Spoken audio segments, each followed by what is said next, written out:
When does the operation begin? Our intelligence within the... I've got an ID match for Romer on level 1. Dudu is on level 2.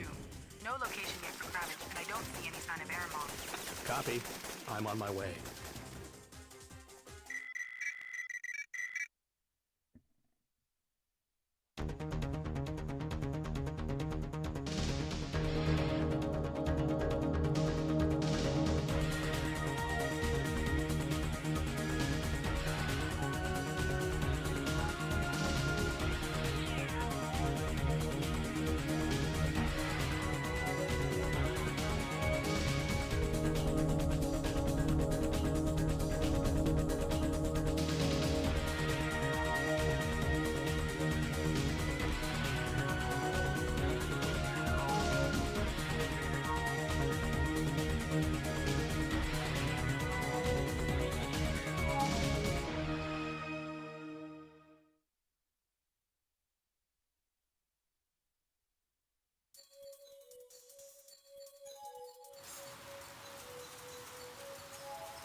Okay, so I did a couple of proper runs over the last couple of days.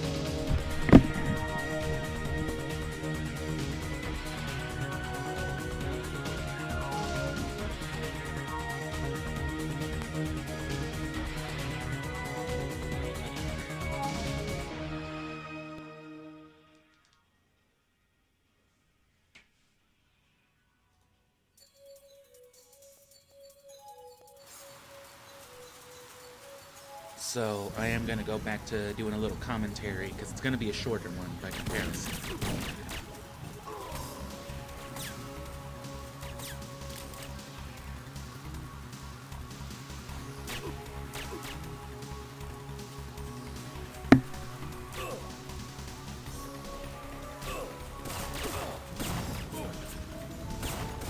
If I can just get my audio figured out.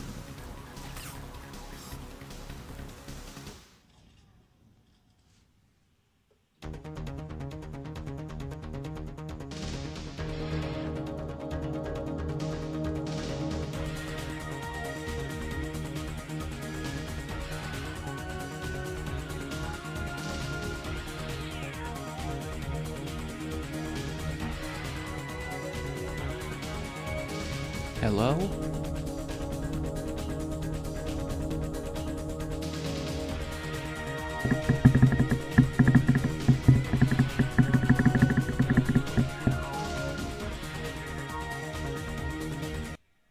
I am not hearing anything I'm saying, man.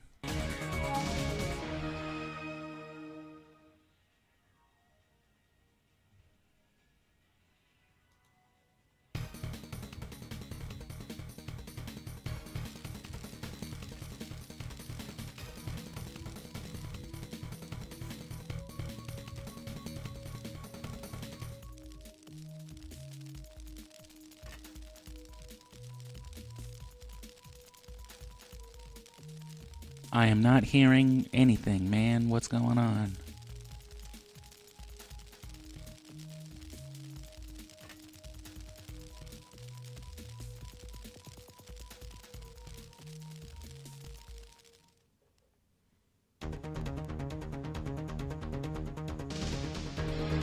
All my outputs are crazy.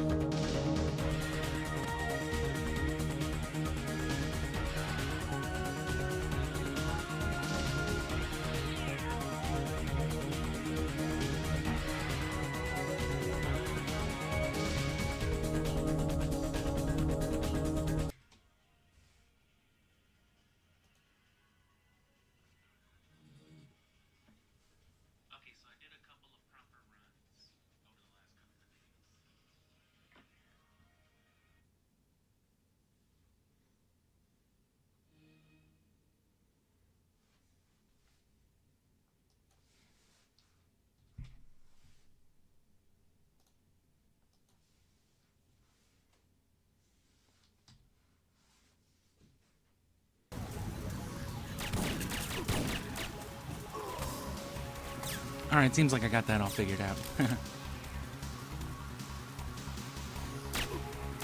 It turns out I just forgot to disable my DVR, whatever the fuck settings, so I was actually just like 2 minutes behind on my screen.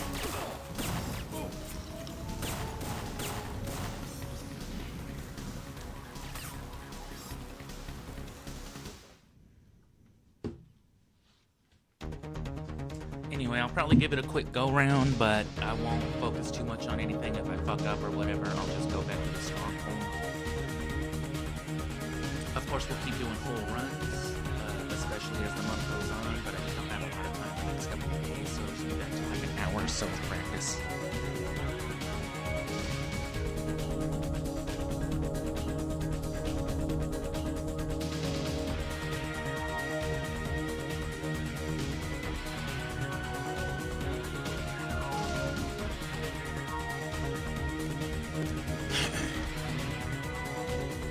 At this point, everything could be a little faster.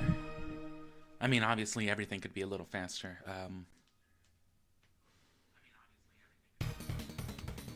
But,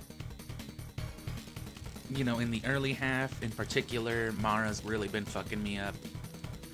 And then just general play, of course. Things can get a little sharper in the park, especially with those couple of bomb scenarios. Or with like some of the bomb setups. Other than that, there's nothing but just consistency. And then, of course, the one part with the dude on the ledge in the expo. Those are probably the big three things for me. Because obviously the other stuff is critical too, but I've gotten it down more consistent. Not to say that it's easier, but I've got it figured out. For example, Mara's headshot is a lot easier to get than Benton's for the most part.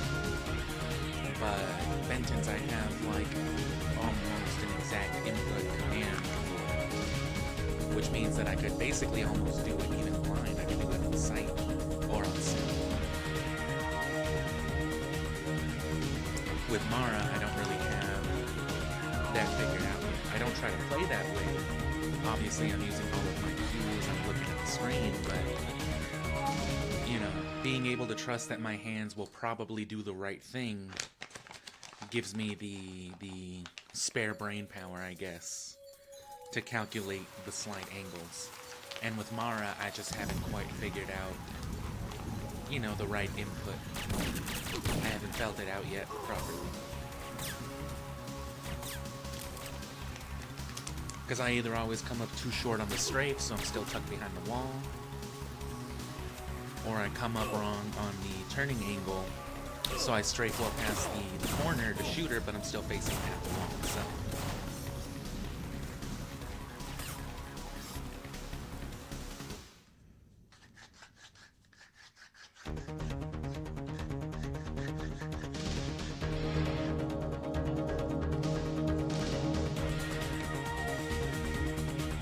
But beyond that, everything seems alright. I just need to, the main thing that probably needs refinement beyond that is the roamer base level, the first one. Mostly with killing those dudes. I want to save a lot of time by not having to depend on alternate routes. But I think I'm coming around on, like, you know, the combat shotgun, just because it's getting so inconsistent to kill these guys, but I'll see. I can definitely afford it with the time that, that my copter skip gets me. Because I can definitely do that faster than anybody I've seen do it.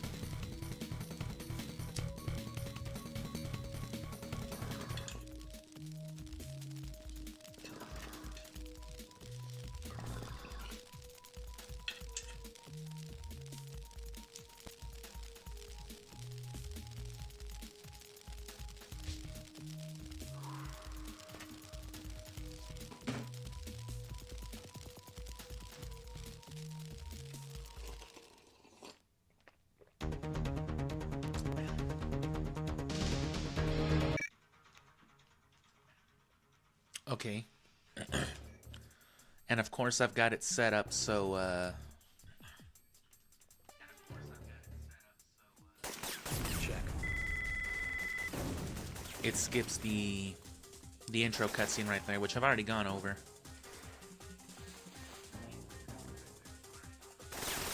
And I will start recording, now that I can do a full speed run. I may not be able to do it, you know, in the time that I want. But, I can start, you know, pre-production, I guess, on...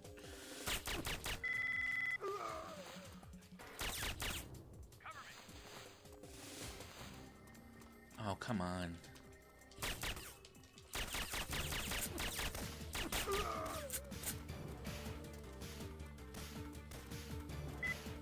That's what I'm talking about right there.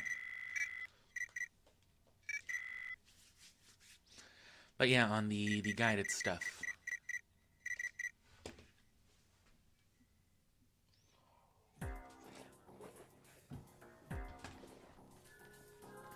My God. Syphonfilter. Oh my God. One more thing.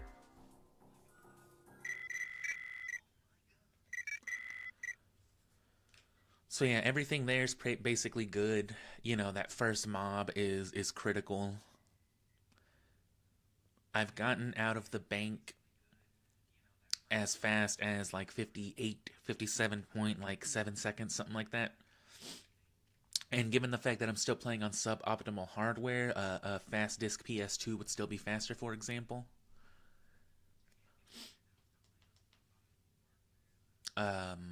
I could probably get out of the bank as fast as like 55 seconds or something like that. Which, on top of all the other time that it saves me, I could easily get that first level done with like if I do it like pristine, like 350 something. I think the current fastest time for the first stage is like 358, 357 or something like that. I could shave like 4 seconds off that time, I think, with a faster hardware. But it's just so inconsistent. The more consistent way that I get it is still pretty fast, and it gets me out of the bank at like the minute mark, which is just about what you want. And I can get it every time, but I've gotten out of there so much faster, but I just can't count on it. And that's why you see me doing so many hard restarts of the run whenever I usually start them off, because I want to get a good early start. But at this point, none of that means anything if I fuck it up. You know, if I bump into every corner on the way back to the bar, or if I fuck up, the headshot with Mara. The destroyed subway. If I can get the hang of spawning those guys, because they can still spawn, the 2 dudes with the machine guns after you get the gas main. But it all depends on your camera movement and where you're switching off, where you're getting back up, which I have to test how that affects, clearing the objective and all that. Because I would rather those guys spawn, because then I can ignore managing my M16 ammo up to that point, and then I'll still be up, 40 bullets for Mara. Which, if I do it right, even if I waste bullets the whole time, shouldn't take more than 6 or 7.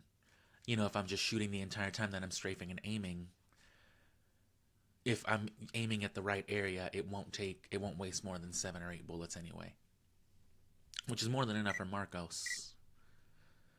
Which here, I've done a little optimization, I feel like, as well, but I really got to figure out that second bomb, the big one all the way on the westmost part of the stage.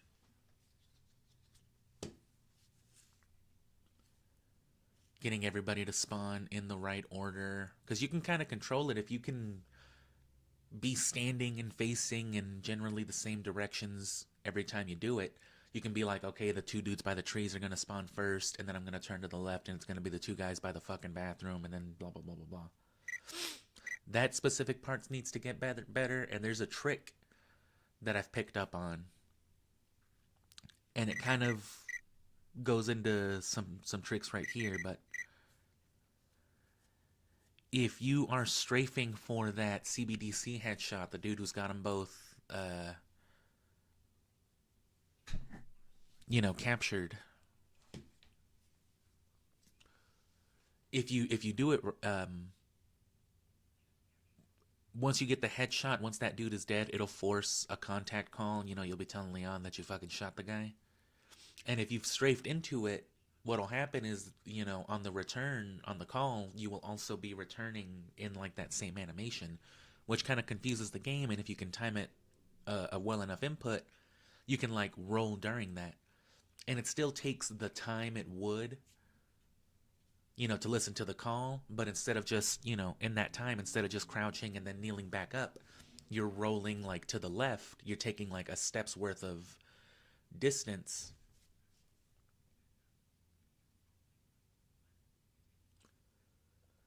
And then, you're getting to move afterwards. So it's cutting the call like short technically. But that's kind of weird to do. Gerdu is all great.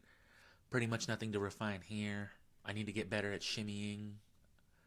That's the one thing, the end part of this stage where you climb up to that ledge and then, go to the loading zone for the dinorama. That shit is fucking me up. And then, of course, the shimmying, like I said, could get better, but in this stage specifically, whenever you're going down the ramp, killing the one guy with the key card at the bottom of the ramp before you climb back up to open the gate, as everything else can be done faster with a headshot, but it's a matter of forcing the spawn how you want it. It's the same thing with Benton. It's hard to line up a really consistent headshot with him because, you know, it's not really... He's really only guaranteed to go away from you. So whether he goes to the left or the right and how that might affect a headshot can be really bad. But if you go to that, if you do it the way that you might have seen me do it, if you watched me speedrun it yesterday, I actually did it pretty clean the first time. For one of the first times ever. If you line it up where I do, that puts him like in an area of response where, you know, there's like 4 different ways he can go, but 2 of them are contingent on him running behind him for like a few good steps. So whether he goes, there's 4 options, but if you come in the way that I do, you cover options A and B, because they're both to some capacity toward you. He'll never go to them, whether it's to the left or to the right. So no matter what, he has to go to option C or D, which are the ones behind him. And he can go one way or the other, but no matter what, he'll run like 3 steps to the same corner, and then from that corner, he'll turn down the ramp, or he'll turn, you know, the other way.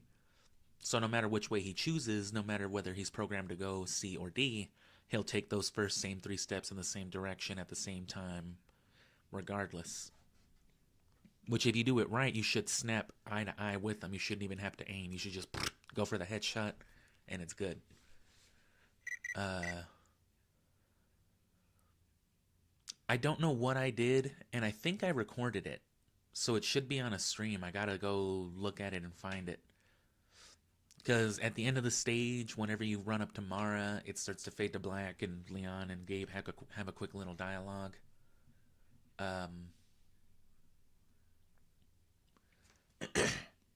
Which is supposed to like really quick kill Mara, but it's actually faster to jump if you die, if you find some way to kill yourself. And I thought you could just roll off the thing and die.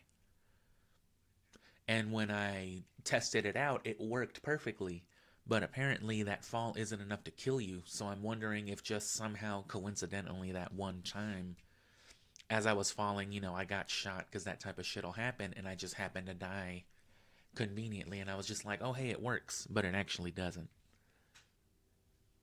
Unless you can find some way. But even with all like the strafe boosting and rolling and all that I've tried to do to get as much distance as possible to see if, like, you know, the Y coordinate is always the same.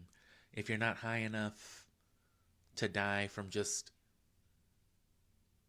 you know, running down, then nothing you do from that height will be able to kill you.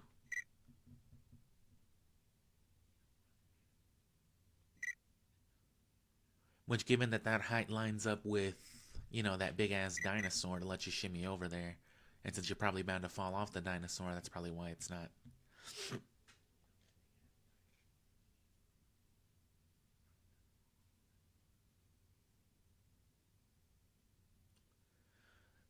You could do it probably with like a, you know, one of them fake grenade interactions. But even then, setting that up, especially since you would have to have it set up before you use the key card to open that final gate before there, you would have to set up your interacts, or you would have to set up, you know, the glitch for the grenades first, and then you would have to not use it. This, I found that my way is definitely the best way. The little bit of time, the like half second longer that it takes to go the sneaky way, you know, around the first ground NPC by that first tanker. The amount of time that takes longer than just running straight to him and getting detected is more than saved in, you know what I mean, later interactions. Because nothing about your route really changes, but especially considering that I don't stop to get the combat shotgun after the second tanker, paired with the fact that the way that I sneak, I can do it really fast, so there's no other compromise in terms of like the route that I have to take. So whatever minor slowdown is like compensated twice over, or like honestly 5 times over by not getting the shotgun. Especially, you know, especially if you're avoiding detection. And then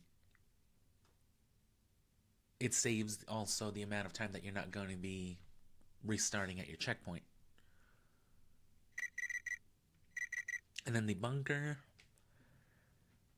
I can't really do it any faster than I can already do it. It's just, you know, these two, obviously all the stages in a group are contingent to one another because of your inventory. These 3 and these 2 are technically a slightly different group with a different inventory. But this still plays off of this inventory. It just adds the 45 and the night vision rifle and all that, and then it maintains it. And then these 2 maintain their shared inventory. And then so do these 4. But more so than like any other group of stages in the game, because of the nature of this stage with all of the interactions and the combat spruced in between, inventory management, specifically with your PK-102 in this stage, is very critical. Part of the reason why you detour for the combat shotgun is because killing that mob of dudes that spawns after the final tanker here, or in this stage rather, is worth what at that point should be like at least 30, if not 40 something bullets for your PK-102. Which you want at least like 20 plus. You want like 24-ish.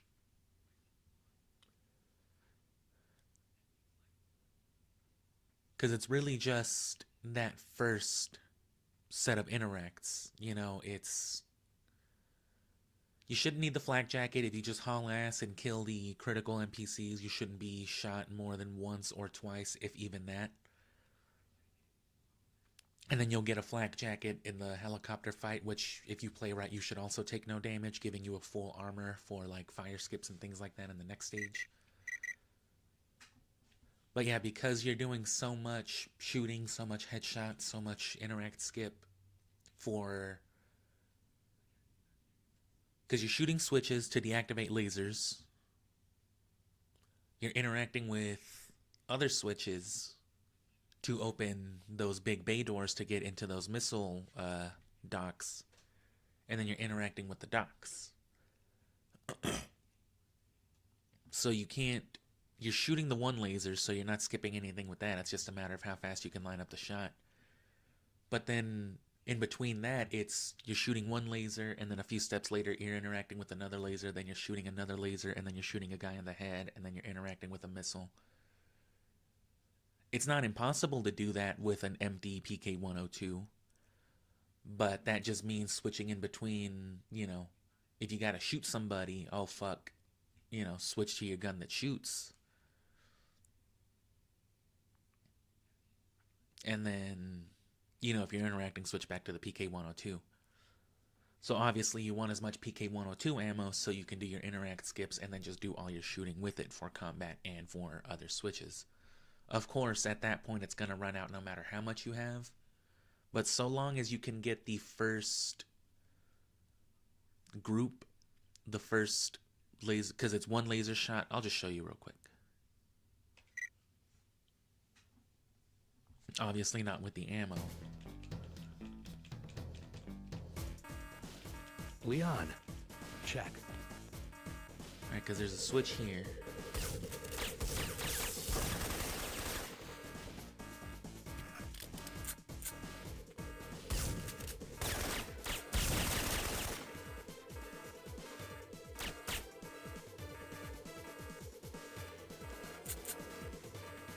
Right, so you want to shoot that, and then you have to interact skip with this, which I can't because I don't have the automatic. Shoot that one, and then shoot this dude, and then interact skip that one. I've got the first firing code. Right. And then interact skip that one, And unfortunately, the combat shotgun doesn't work like the regular shotgun, so you can't just, you know, that would be your big loophole right there.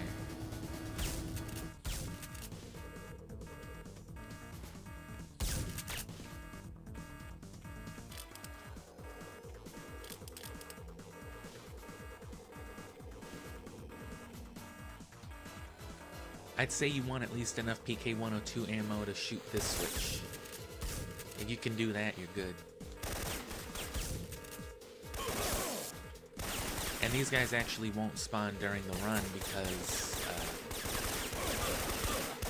the game won't have the room for them, you know what I'm saying?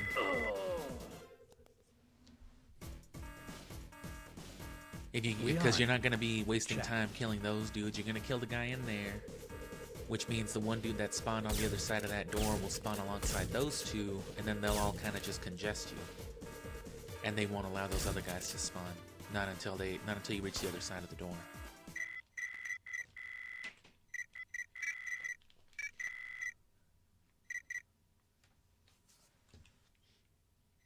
But yeah, I've actually gotten the escape really good. Even my fire skip and everything is great. I just need to clean up the last part.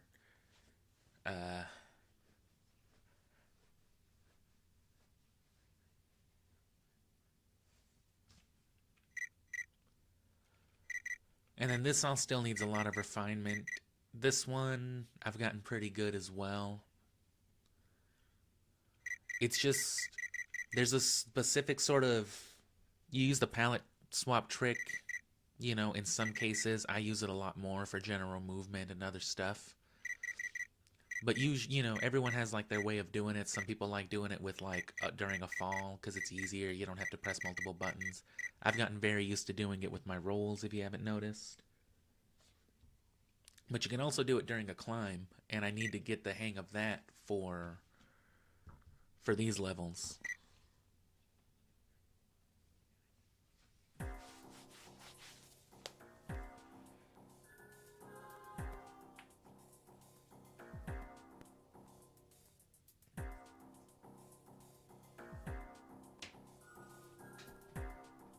This isn't a speed run.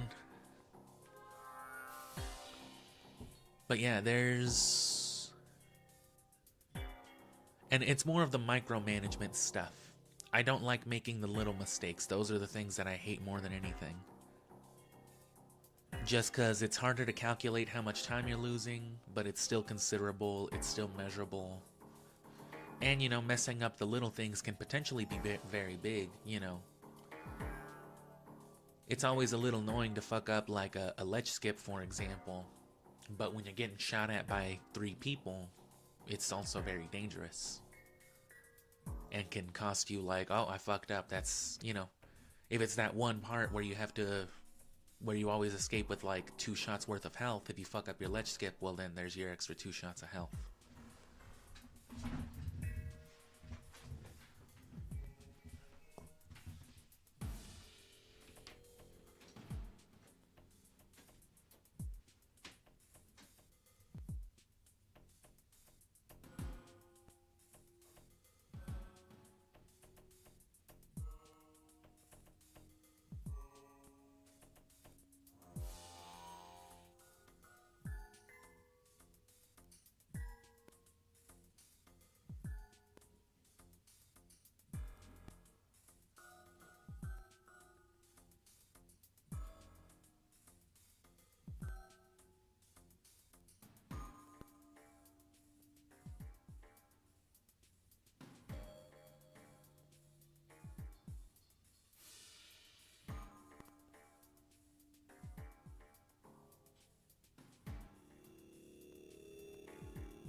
My God. Oh. Syphonfilter. One more. Right.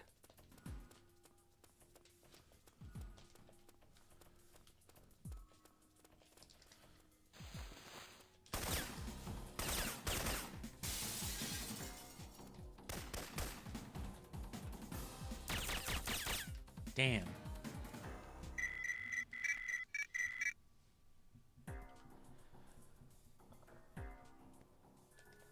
One more. Right.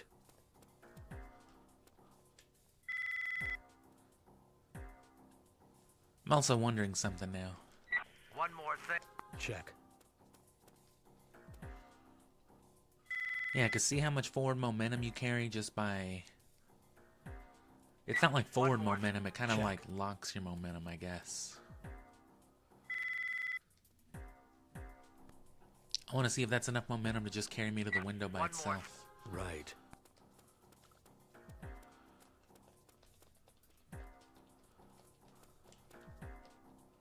It is not.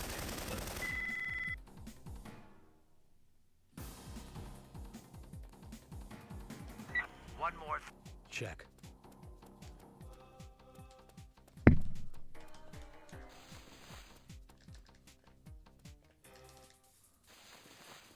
Damn.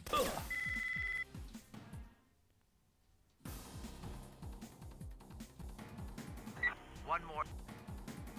One more. Right.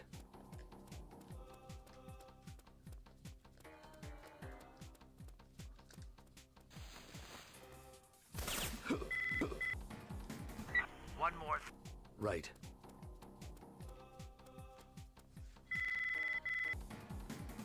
One more. Right.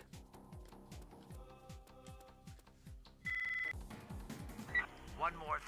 Right. You see, you don't need this happening during a run.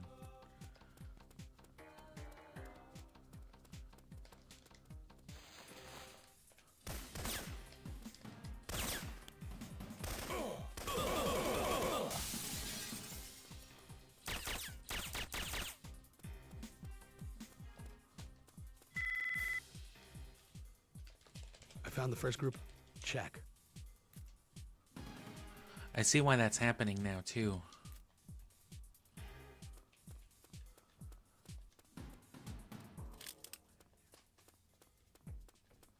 It's reading it as like a double input. It's still reading it after.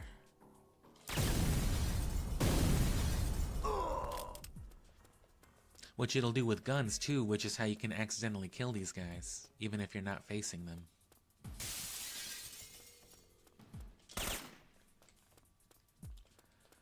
Because you'll interact with them, then you'll be facing them, and then it'll still trigger a shot, especially if you're skipping the animation.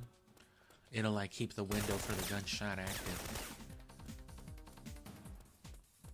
So one instant you'll be facing to like, you know, you'll be facing the wall standing next to them, and in the next you'll be facing them, and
damn.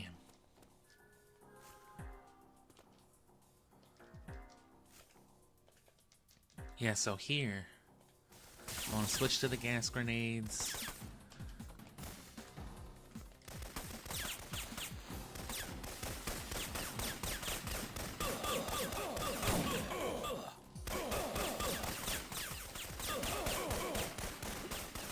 And see, that obviously needs to be a lot faster. One more. Right. But that's the trick right there. That's what's key to getting that without moving. Or without stopping. I just gotta get the...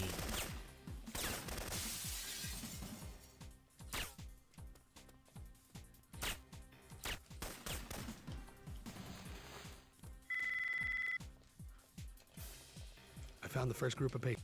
Check.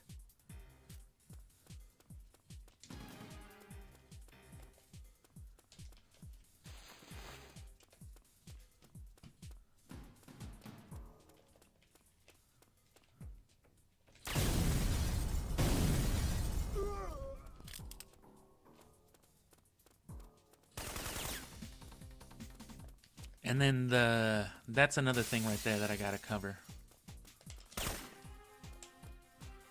And that one I gotta get used to just strafing out of it, because like I said, it'll point you facing from where you interacted with them from. So if you come at them from your left, you'll be standing facing their left at the end of the interaction.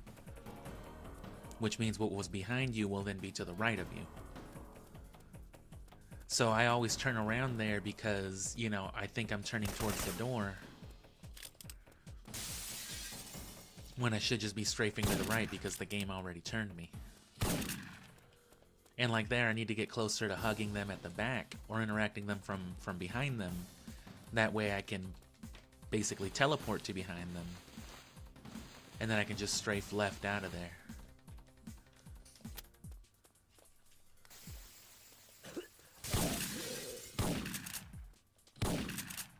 Damn.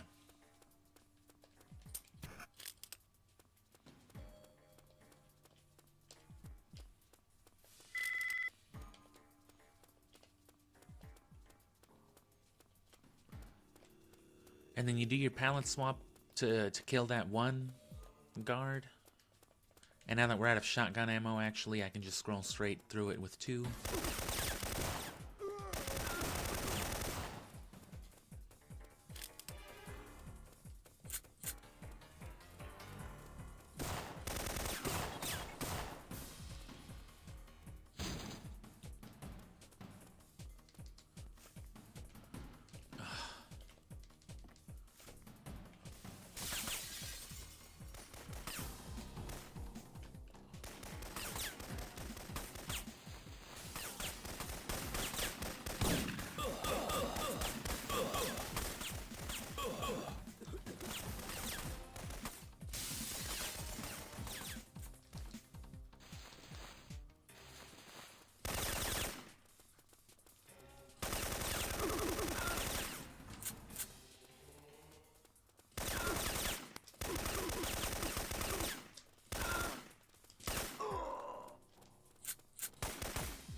I knew what was coming.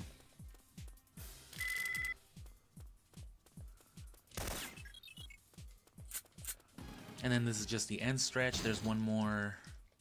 Actually, no, there's a couple more important headshots.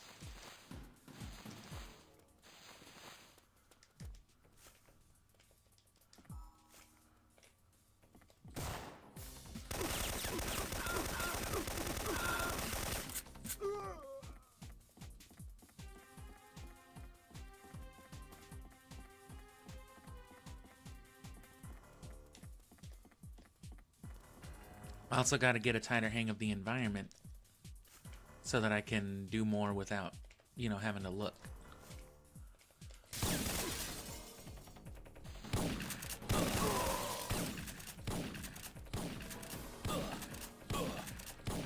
Fuck. But yeah, another big thing too. One more thing. Right.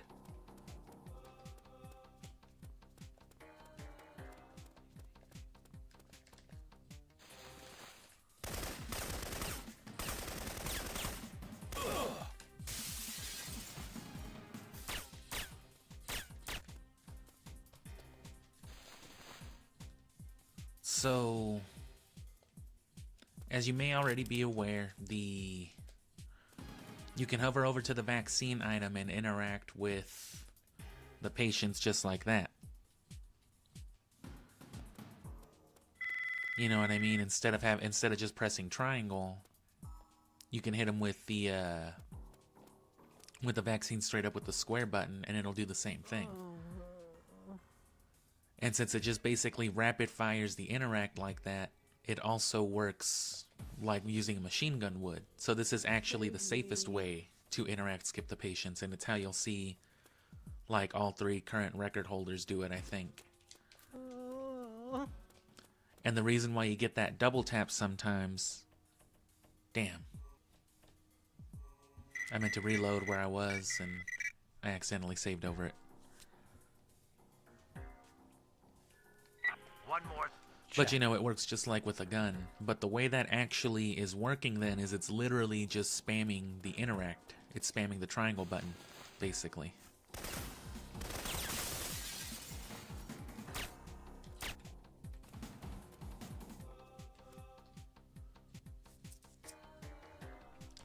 So if you're holding... It's not doing it inherently. So if you're just pressing square, it's not really actually doing any kind of action. The game's just detecting a triangle input. Or it's detecting the action input for this, but it's not really counting as an interact. Unless it has something actively for it to interact with, which it can only do with the patients.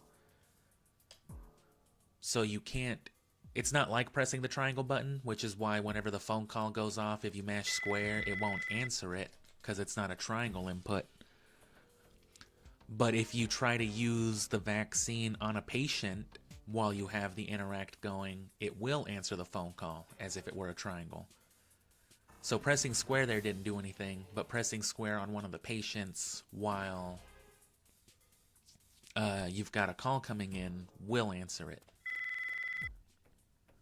Just like if you press the triangle button. I found the first group of patients.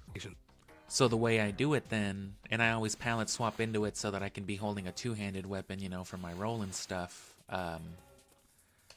I just hold square and then I run up to the guy. And then as soon as it comes in contact with him, he'll answer the call by himself, which is the fastest way to do it for the run, is to take the call. And then I can just be holding, or rather mashing, the inputs for the interact. And if I do it right, he'll do this weird, like, sideways crouching jig with it.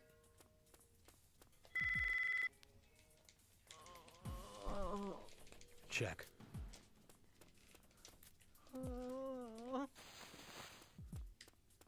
But see, that way, normally you would come in here mashing the triangle input, then come in here and interact. But this just saves you even that trouble by just running in here with it. Just fucking... I found the first group. Right. Yo, you see that, dude? Help me. And yeah, it's, you know, it's one of those things where I've done it perfectly on accident, you know, so I know that it can happen. And then the other main trick for this stage is hitting him with one of these. The fucking climbing pallet swap.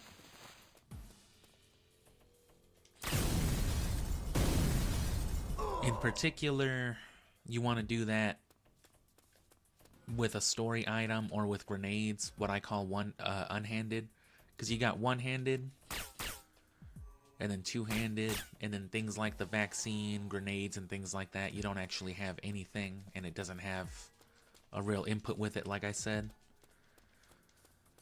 So if you go from this to, I don't have an automatic weapon. Did I pick up that PK-102 just now? No, I didn't.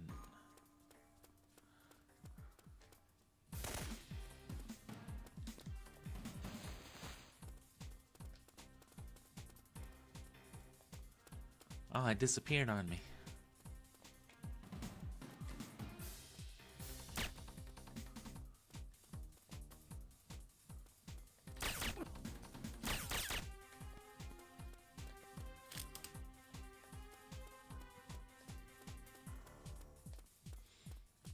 Okay, but switching from something like that to,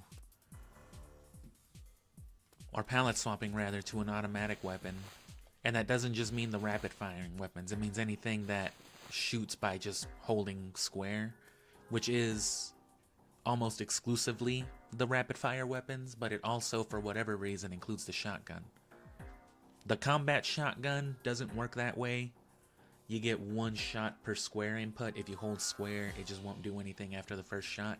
But the regular shotgun, if you just press and hold the square button, it'll just boom, boom, as fast as possible, which counts as automatic firing. And so it will work for an interact skip. But anyway, anything with automatic firing that you pallet swap into, you actually aren't supposed to be able to do that.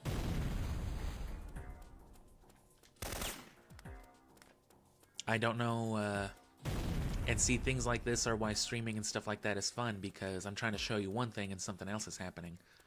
So a side effect of this is that you're not supposed to be able to shoot.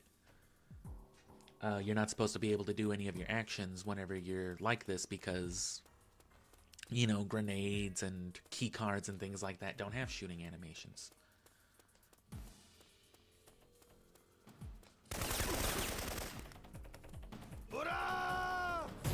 The way to get through that, then, is to go into first-person view, but for whatever reason, something that I've done just now,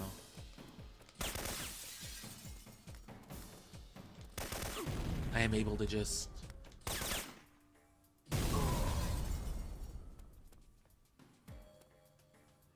I can do it for some reason.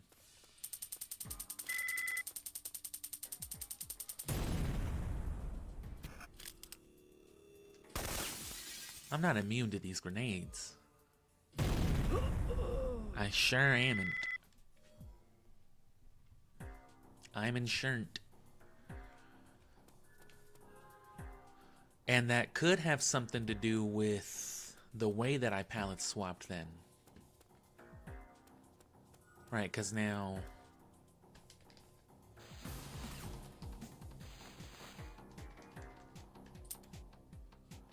See?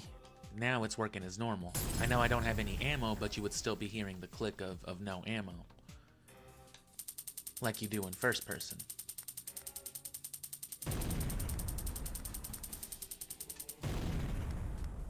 But maybe...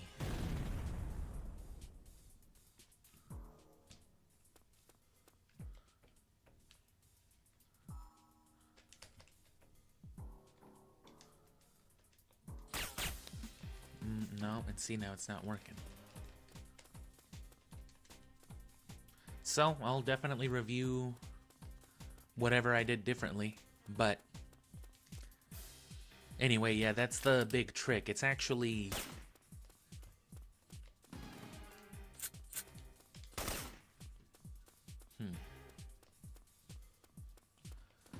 There's actually a lot of, like, technical stuff then, obviously.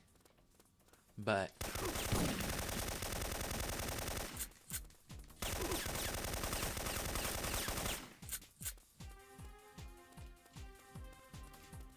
So this whole sequence ends up being a pretty big, quick deal then. At this point, after the interact swip, I want to skip to the sniper rifle.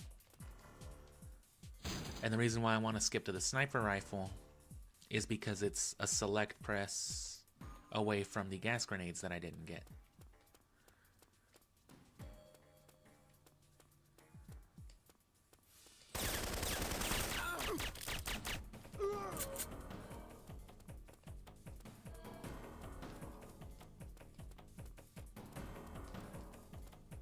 Which obviously, yeah, there's a whole ass dude over here.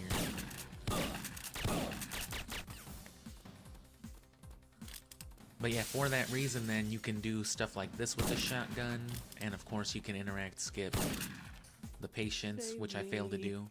And it's probably safer if you're going to be using a gun for your interact skips, because it's easier to toggle to or whatever.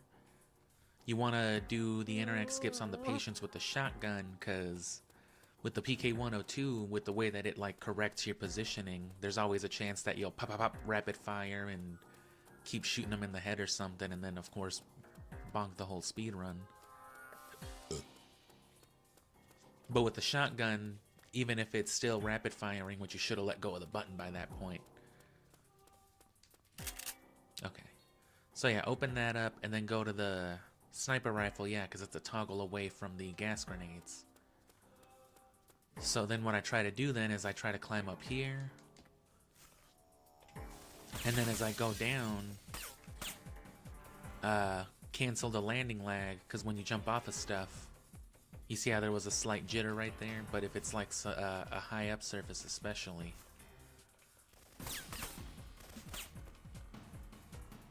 And one of many ways to cancel that sort of landing lag is just to be toggling through your weapons. Which I did it too late right there.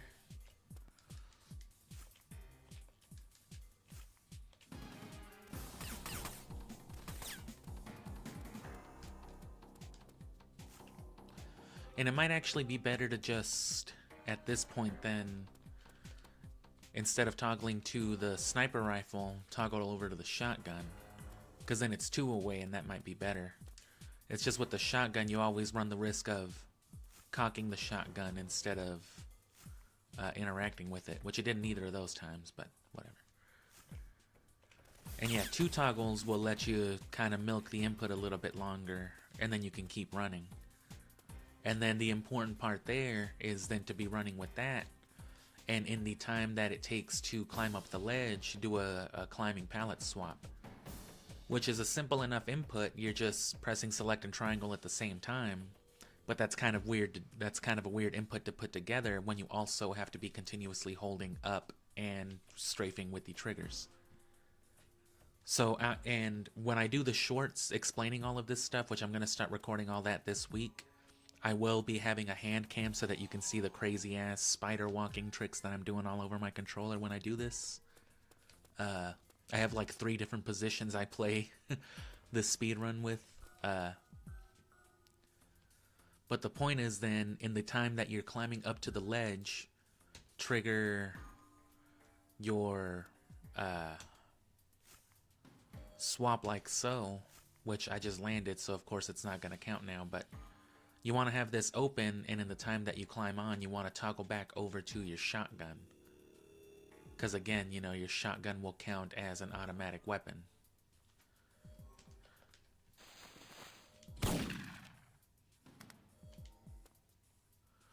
Now the thing with gas grenades, and in a run you'll have done this all in one go, if you've used the gas grenades, the data for them, I guess, overrides the default data for the grenades. And now you have infinite gas grenades instead of just regular grenades. Which is essential to how you're going to be using the glitch in this stage. So then what you do then, you come, you do the interact switch. You probably want to switch to your shotgun just at this point then, to not worry about wasting any time in that. Because sometimes, depending on how you do it, it takes longer to shuffle in through your inventory than it does to reach the door, so you have to wait a second before you can kick it open. So you probably just want to hit the interact switch with your shotgun, and then, yeah, climb up here. Whoop.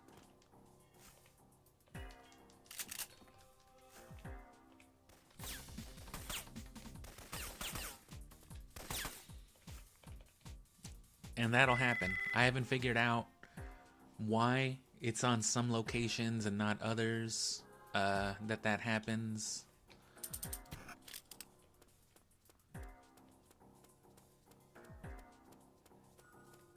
But yeah, if you're still holding the select, if you don't do it fast enough, if you're still holding the palette swap input as he's holding on, he won't hold on, and what you just saw will happen. If you're unlucky, if it's one of those areas. Otherwise, he'll just fall down. He'll just fall back to the ground where he was.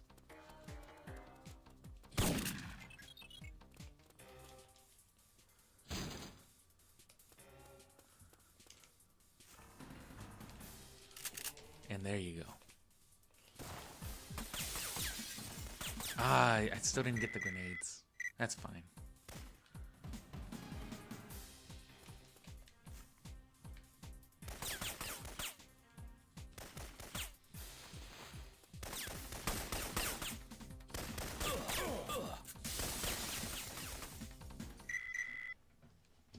Well, anyway, that's more of what I'll be practicing, and that'll just be for the next few days, just because I've got, you know, work and other things to do. But once I get back on a few off days, then it'll go back to that's when I'll be doing the full runs again. I shaved off 20 minutes from my last completed run last night. but it still takes me 2 hours just about to do the run, which is over twice as long as the times I'm trying to reach. It takes me about 15 minutes longer to get here than it should. My best time getting here last time was what? 40 minutes? Which I should be getting here at like 30 something. So I'm like 10 minutes behind getting to this point as it is. And once I get to the catacombs, it all starts to fall apart. Because I don't know the proper route. The first sneaking part with Fagin, or not with Fagin, with that scientist is easy enough. And the part with Leon isn't that bad.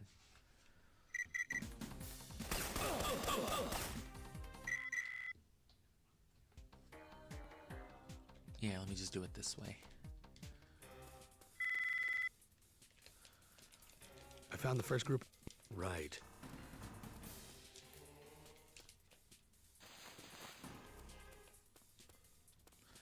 And see, rolling is a good way to get around, you know, the shitty camera. But rolling itself can also have, you know, negative implications on your movement and whatnot. So another big part of the reason why I'm constantly palette swapping is so that I always have my two-handed roll no matter what I'm doing or what weapon I was using. Damn.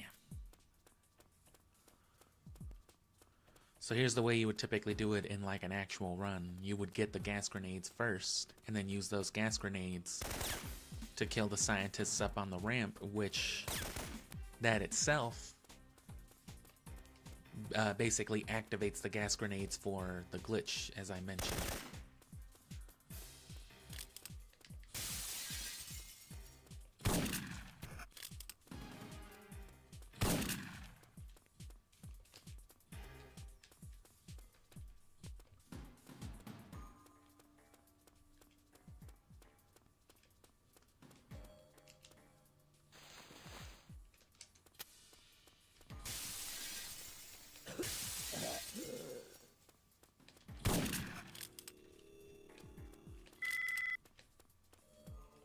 Right, so now the glitch is set up.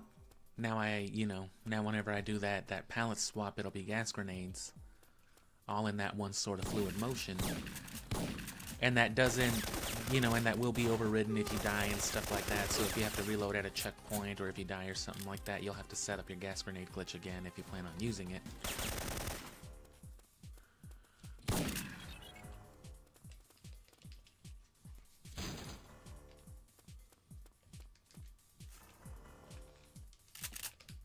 God damn it.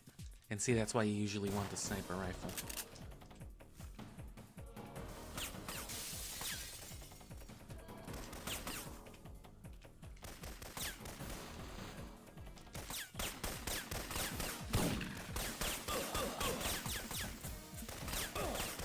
And there's how you kill that dude. So it doesn't seem like there's a lot going on there, but it's probably the single most intense part of this stage.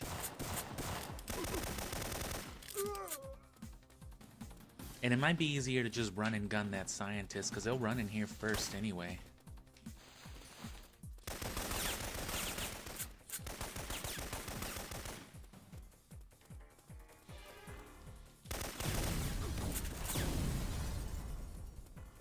Don't worry about the fire, it'll burn out by the time you reach him.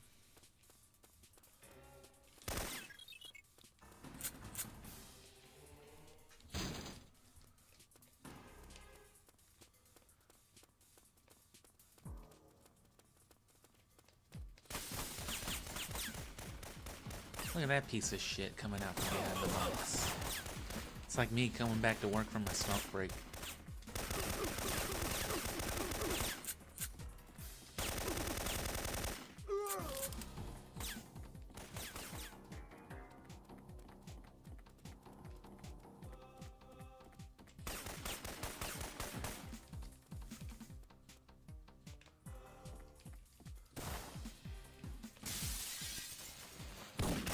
Rolling is another good way to bypass a lot of landing lag, but then you have to deal with a lot of landing lag from rolls themselves.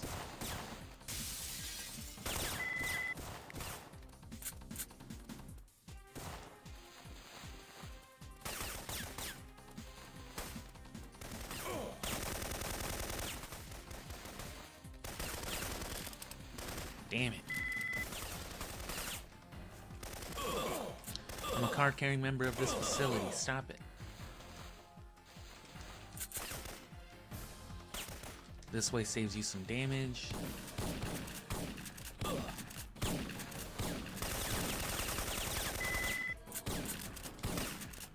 And that guy could have been done faster as well. I caught him standing there, but I forgot that that part was coming up. If you hug the right wall going that way a little closer, and then hit a strafe and a little turn, you can line up the camera to see him spawn, and he'll just be standing there. Which if you can do it that way, you'll never have to aim the shot. You know what I'm saying? Because it'll always be lined up that way.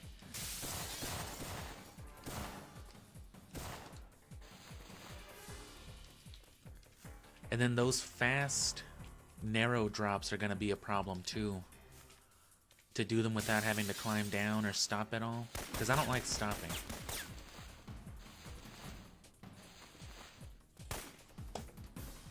So...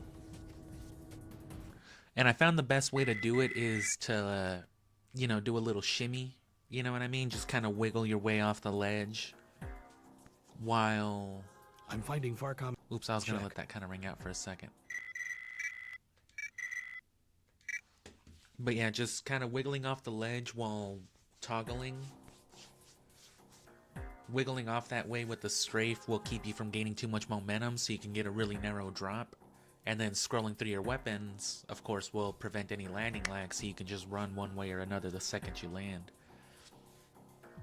And the two most critical parts where I see that happening, it can be implemented in basically any ledge drop up to like the very first stage when you're going through the bar, hitting the back alley and stuff like that.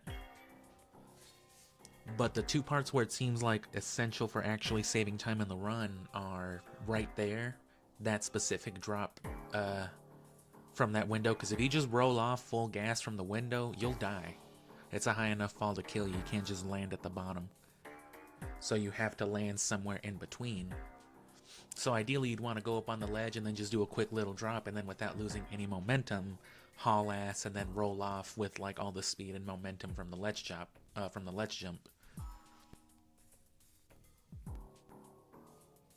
But if you do that, you know, it's something about weapon scrolling also kind of maintains momentum. So if you're going just a little bit too fast, even if you stopped moving, if you're mashing through your select input, it'll retain that sort of momentum for as long as it takes you to toggle through your weapon. So even if you stop doing both, it'll retain your momentum for as long as it takes you to actually equip your shotgun or whatever, which is more than enough time to carry you through the air to miss the ledge and you fall and die. Another critical part is on like the third to last level. When you first go to the underground tunnels after the Warehouse 76 stage. Because you climb up that stack of boxes to turn the generators on to put the to power the elevators to run towards the end of the stage before you blow everything up. And that drop similarly is a very high drop. You can't just run off because you will absolutely die. But, you know, it's a narrow thing to like a box right below you. There's a couple safe areas you can land, but the only real way to line it up and drop safe and narrow is to stop and climb down. So again, the way to do that, and I have done it, is to just do the same little sideways wiggle while toggling through your weapons. But again, you fuck it up a little bit, you get too much momentum and you're dead. So it's a weird little trick and it doesn't have a lot of usefulness, but it's one of those things where if I practice it unnecessarily, if I do it at every drop on like the first two stages and so on and so forth, it should come in clutch in those areas. It's not really too necessary in any other part, because you can just usually drop from those areas safely. But those climb downs, that whole animation takes like almost a full second. Or like a little over, actually. So in just eliminating those two, that's over 2 seconds off the speedrun. In just something as minor as, you know, walking off. And since you'll be retaining momentum if you do it right, it makes running off these ledges once you're at a safe enough distance even faster, which can save you another half a second or two. So it's little things like that in these speedruns that I'm hoping will compensate for all the other things that I'm so bad at with it. Right now, it's just the difficulty of the last few stages. It's a matter of me not knowing which NPCs are absolutely necessary to kill or to ignore, or which ones can be ignored. And beyond that, it's the fastest way of killing them. Like, there's a certain part that kept fucking me up yesterday, towards the end of the run. As it's the second stage in the last group in the warehouses. As you're tagging that final body carrier, there's a guy with grenades with another couple guys coming up the tunnel, and you can die real easy there, obviously by the grenades or just by getting shot. But there's a way to land. You want to land far enough and then kind of hit a little jig to spawn the dudes coming up the ramp, but it also triggers the guy with the grenades to throw him a certain direction, and then you run back, hit the tanker, or tag the final body, and if you do it right, they'll blow up just as you're starting the animation, and then you'll hit a checkpoint with those two guys dead, and then you can just ignore the grenade guy after that. Not only do I have no idea of the exact inputs of how to do it, but even trying to take the safer way of just hiding around and killing them, I still ended up dying a couple times, because the game does get legitimately harder, even if you're good at it by that point. So it's going to be a test of resilience in that last chunk. I'm going to give this level a little run, because I still got some coffee to finish, but that'll be it. I'll move on to the warehouses for the next couple of days, and then as soon as I figure out what my next day off is, I'll put it on the community tab, and that's when I'll go for another full run. And I'm going to try to get like a week off straight if I can line my days off at work right towards the end of the month, so that I can go real heavy on the speed run. Hopefully by that point I've either optimized my emulator also, or I can get my hands on a PS2 with fast disk speeds, because that'll shave, in terms just of performance, assuming perfect play,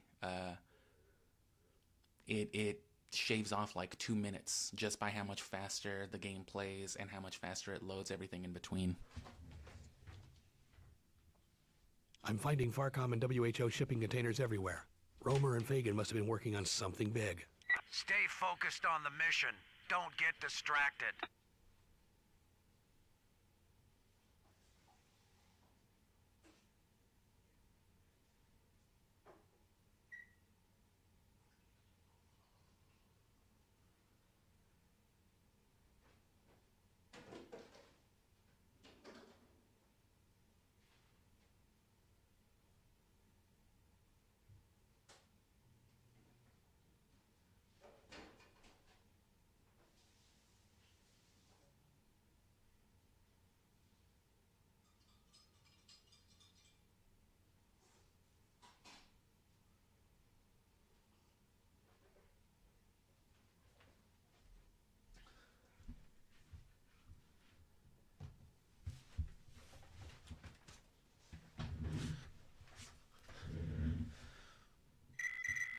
I mean, they could have left the music on.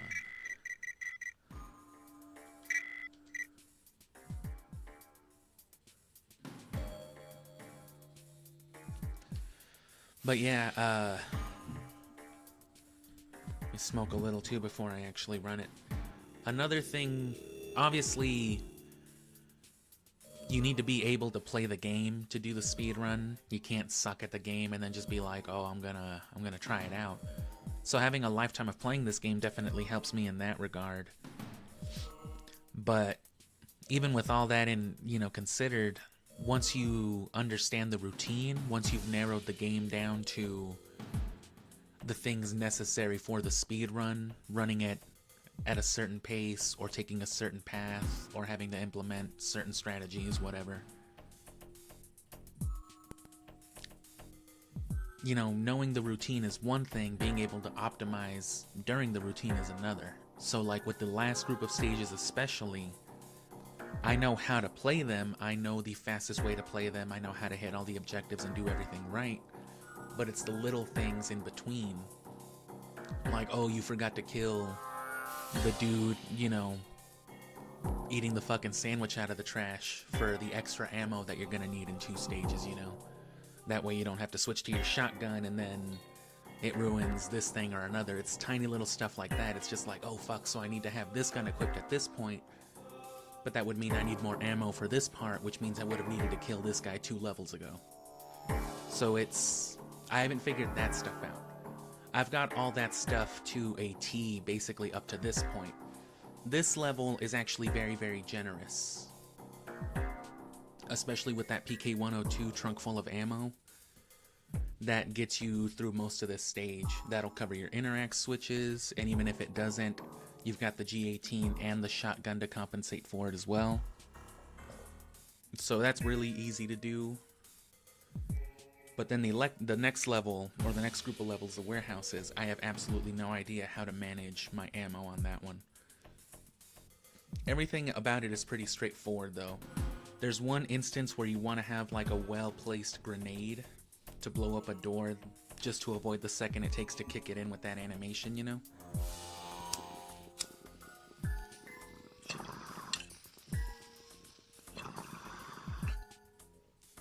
But beyond that, it mostly boils down to good combat.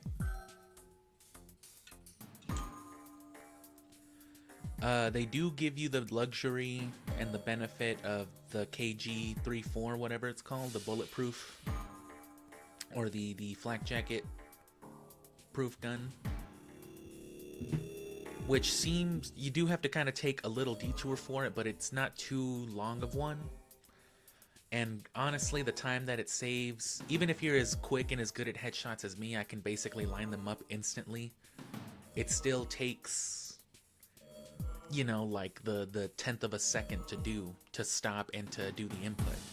Between a few dozen headshots, you know, we're talking still at least a good couple seconds just in lining stuff up, which should just about make up for the slight detour that it takes to get the gun anyway, and it makes it so much easier. It might be faster, but those will be things I have to test, you know, in the days to come.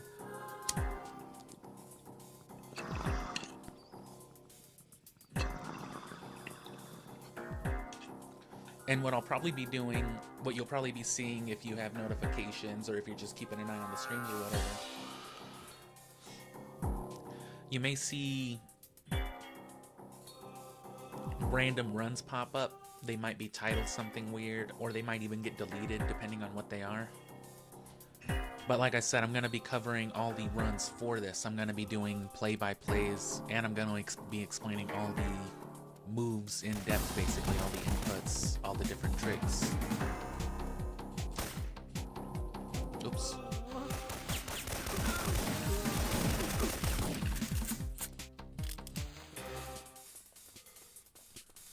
But if anything, that'll just be random, non-segmented gameplay, probably not even commentary on it. Because what I'll actually be doing is just harvesting the footage while I'm recording, like I said, a hand cam for these inputs. Because a lot of the tricks that save me time, especially the ones that I implement to not have to stop moving,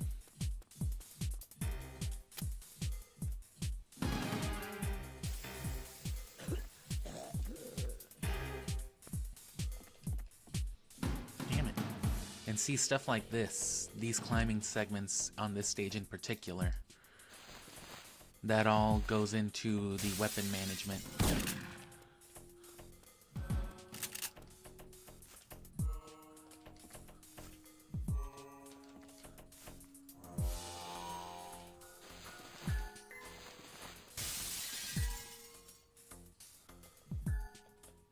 So like here, you already want to be on the grenades.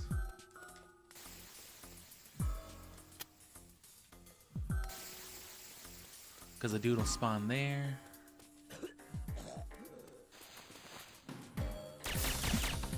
And so see, okay.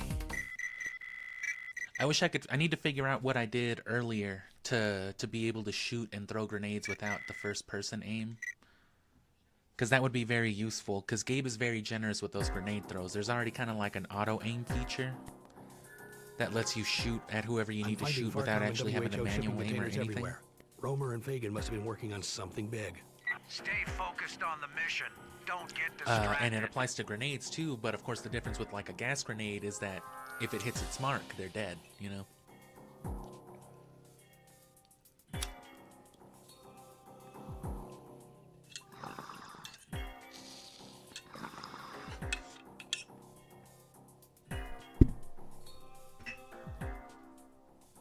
Which, considering that a gas grenade throw, a perfectly placed gas grenade throw is, ah, damn, I did select mission instead of restart mission. That's fine. Which means I don't have any of my shit anymore. I don't have my gas grenades or nothing.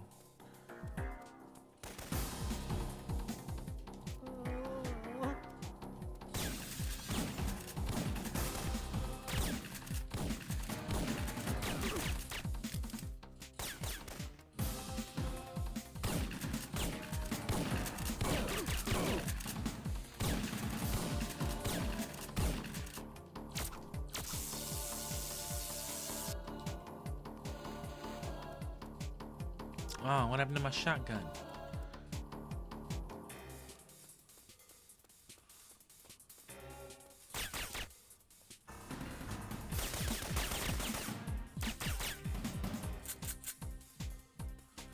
Anyway, if you're tired of all the siphon filter, just give it till the end of January, then we'll be back to SMT5, and then March we'll go back to Zelda.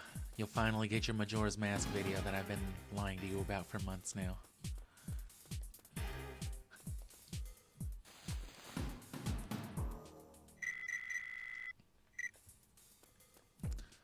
So I still don't have the gas grenades, so I can't even trigger the thing anymore.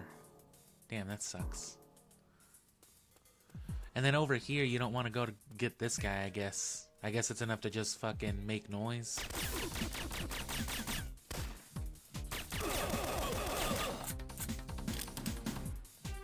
And then he'll start running down once like shit starts happening. And he'll run all the way down to there. I don't even know the infinite unlock all weapon cheat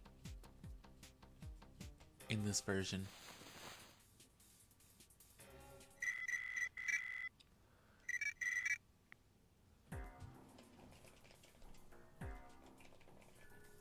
One more thing.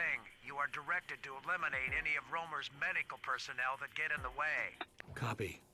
I'll let you know when I found my But way yeah, down to the ground the level. climbing weapon toggles, the climbing palette swapping stuff will probably be the most critical and really necessary stuff for this. It's not really necessary, but the way I like to do it and the resources I want to have, especially seeing how some of this stuff is done, there's no reason why I wouldn't want to have the gas grenades,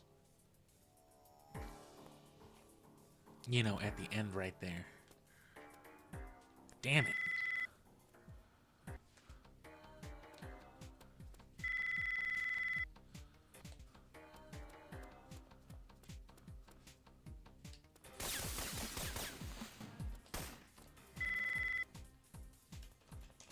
I found the first group of... Right. Save me.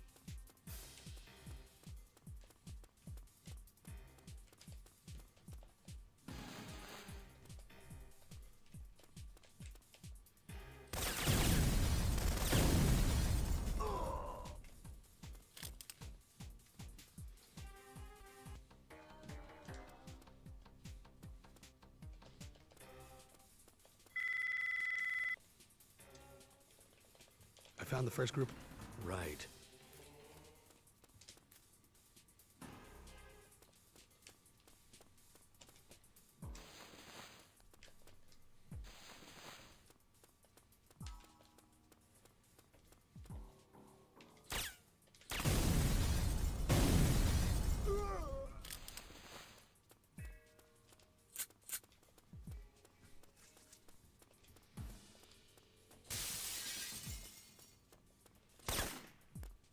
Okay.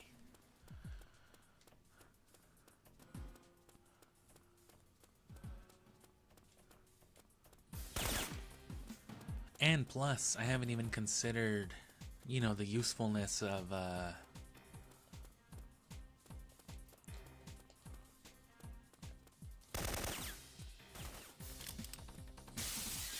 you know, the possible usefulness, I guess. of implementing the palette swap during a climb in other stages, you know.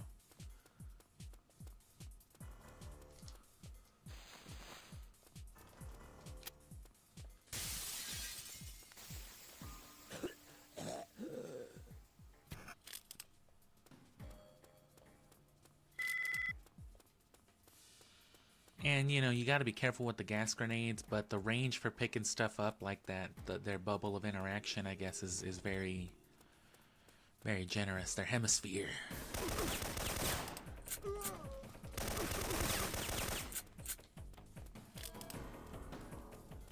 Wouldn't you like to know?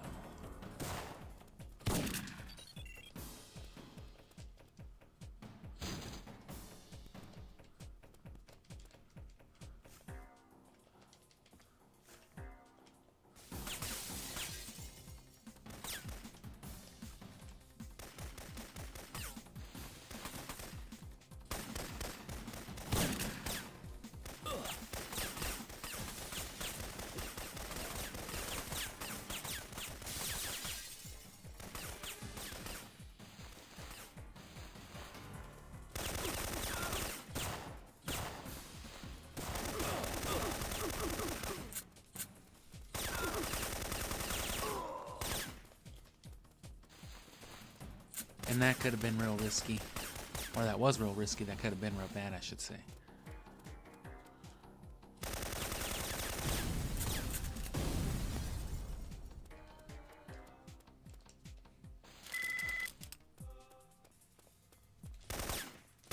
Oh.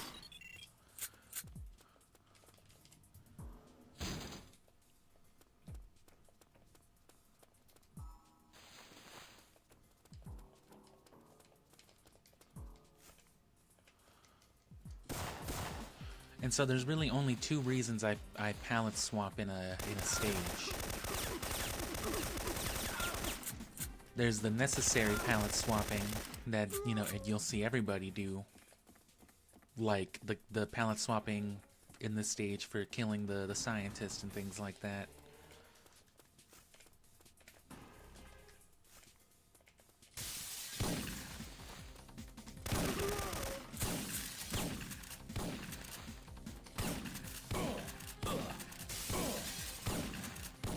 Damn, I fucked that up too.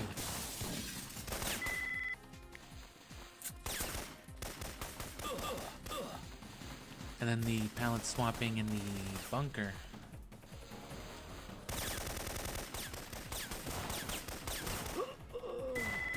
Ugh. And then the palette swapping in the bunker for...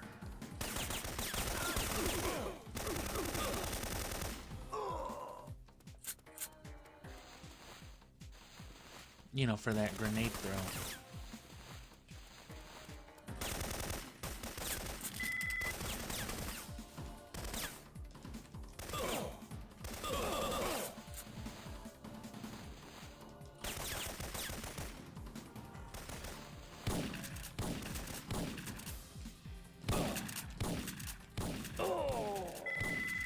Well, hee-haw.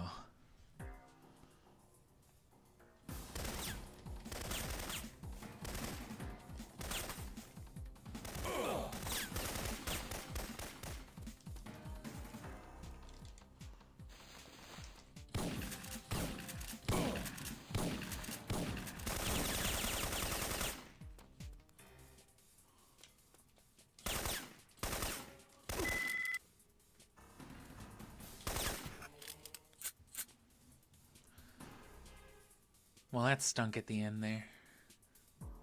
I gotta get that headshot a little bit better. Because you can come in real hot with it, too.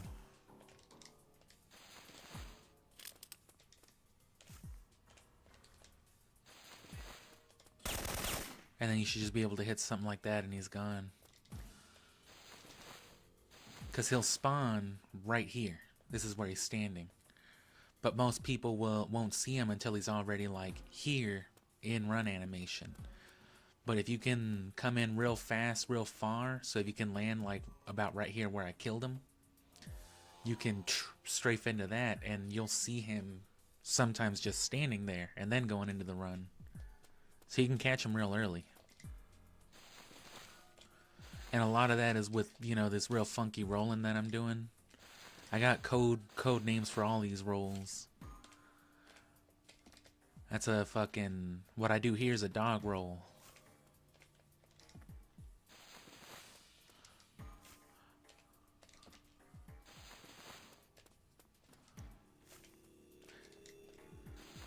And then you can see that I put a lot of like meat on it, you know what I'm saying? A lot of twist.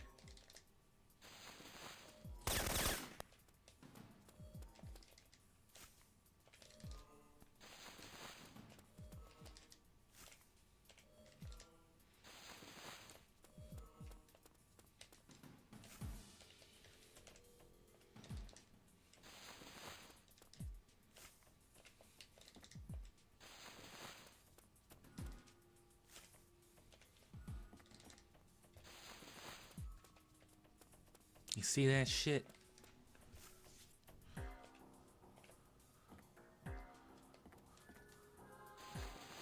I called it coyote rolling at first because, you know, there's what you would call a coyote jump. And see that, I don't know, I gotta come up with something different for that. That's a dog roll. That other shit, others just, I guess you could just call it like fall boosting.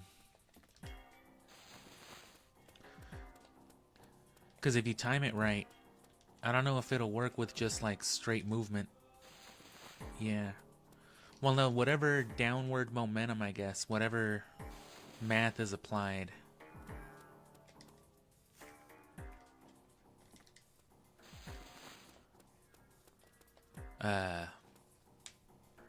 Whatever math or logic they apply to, you know, your roll speed and your fall speed and stuff like that, since you fall kind of fast, even if it's not really obvious,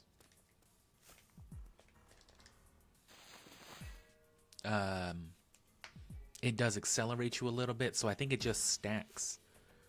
So in like that instant, if you're rolling off of a ledge, you go a little faster, just a little farther. Not really noticeable, but here's the thing, and you know, you can look at the bricks if you want, you know, to notice. Whenever you start strafing, you get slightly faster movement, and it's hard to tell, but if you run in a diagonal and then like intermittently just strafe, so like let go of the forward input and then just strafe and then forward strafe, you'll see the camera shift just a little bit faster each time.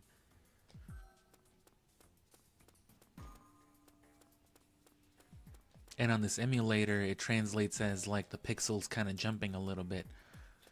It's not too noticeable, but whenever you hard shift momentum, so whenever you go from like even when you go straight, the straight adjustment, because it's like a double movement input, right? It's you reverting back, so it's you holding up and then the defaulting back, it counts as its own acceleration, and I guess it stacks and it just ever so slightly pushes you.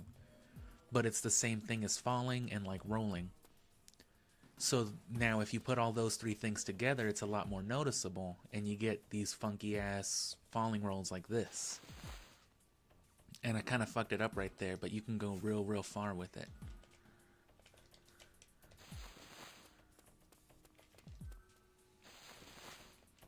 And because rolls let you maintain like maximum forward momentum basically while being able to give you literally a little wiggle room, that's why these parts become so manageable.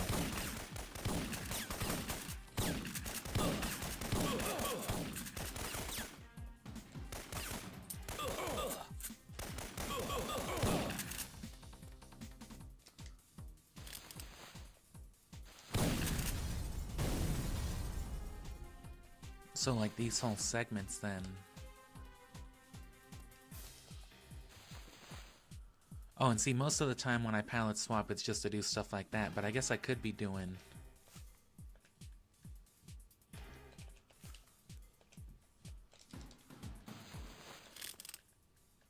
And I fucked that up. If I'd been moving, I wouldn't have had to stop.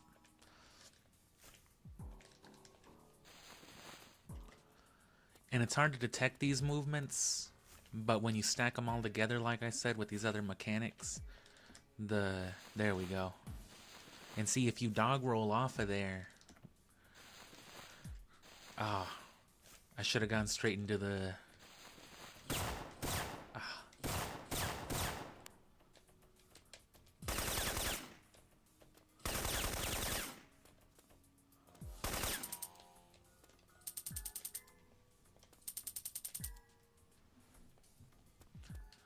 But yeah, if you don't know what a coyote jump in a platformer is, it's when a game, again, a platformer specifically like Donkey Kong, Mario, whatever, lets you still jump after you've fallen off the ledge a little bit.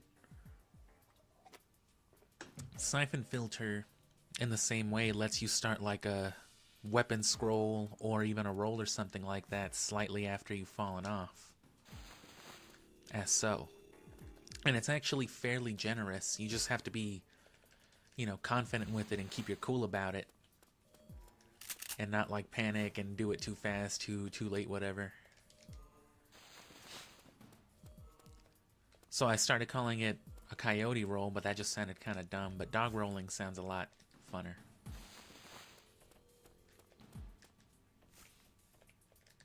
And you can also go in, you can dog roll into a crescent roll.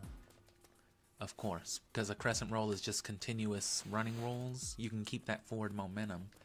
Because this is technically a running roll that I'm doing, so just...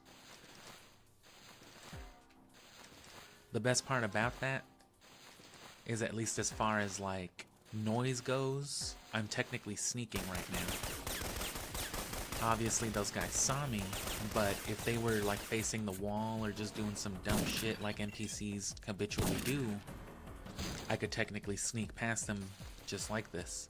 That's why this guy hasn't triggered yet. Not until I fucking literally spawned him on the camera. Where if I had just been running, he would have activated the second I ran in. Oh, and see right there, you can just fall real normal. But even then, just running off, I was almost enough momentum to get me off that ledge. Which is probably on purpose, but if I weapon scroll through, it'll maintain momentum.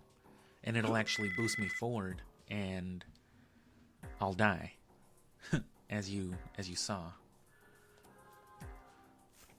So hitting a shallow drop like that is very challenging.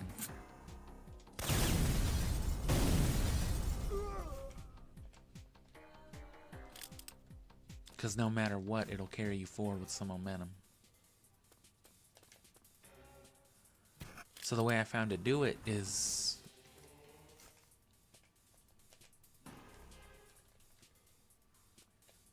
And see, even that, which isn't too bad, but in like that second or third to last stage, like I said, where you have to climb down a stack of boxes like real high like that other one over there. You know, when you're down in them tunnels.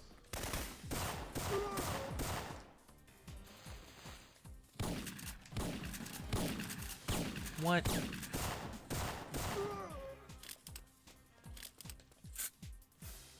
Yeah, when you're down up in them tunnels though. If you go even that far, because you have to land like a box's length above you. See, like I would have just barely made it right there. Because of this game's own janky mechanics, you can stand like a little bit, you know, off a platform. But still, that's like risky. And if you fuck it up a little bit, you fall all the way and you die.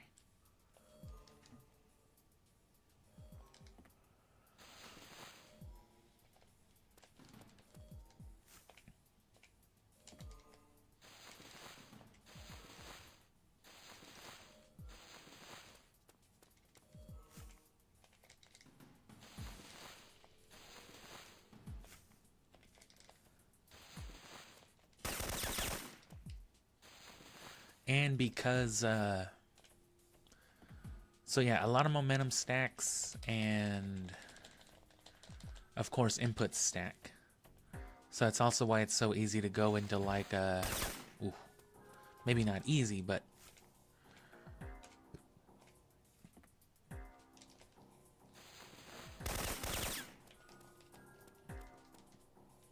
because there's also what you call a Hawaiian roll. Your standard roll comes in many varieties itself. You can be standing, you can be running, you can be sneaking, you can be crouching, you can be holding a two-handed or a one-handed or a no-handed.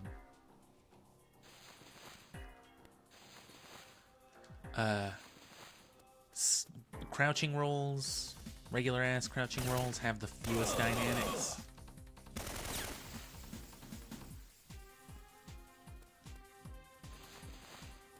Because the one-handed and no-handed are the same.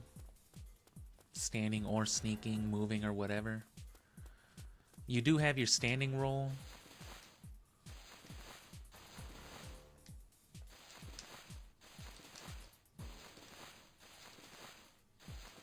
Which is your fastest overall roll. Is your standing one-handed.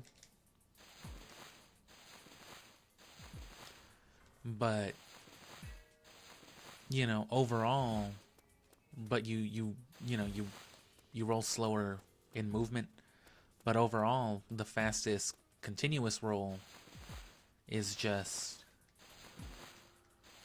the running roll. But see, this is how everybody else rolls. They just run and roll over and over again. That's not what I do. That's never what I'm doing.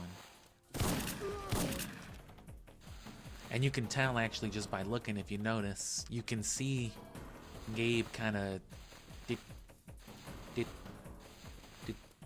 hit a little default pose in between those rolls. That's him like going back to neutral, you know what I'm saying? And then he's going into his running roll. That little running movement you see is actually part of the running animation. Here's my run, and then here's me rolling. I even let go of the... You can let go of the D-pad as soon as you trigger the running roll. As soon as you see that animation change.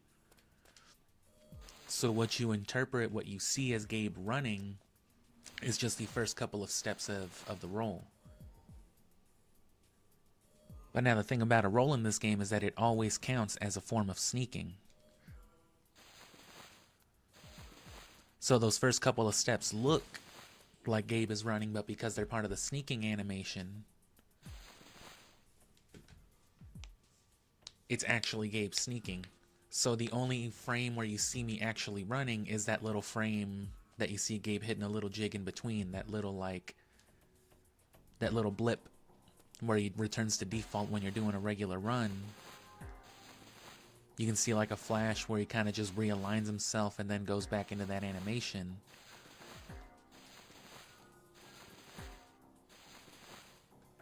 If you overwrite that with a crouch, but then in the next instant you take a forward run like that,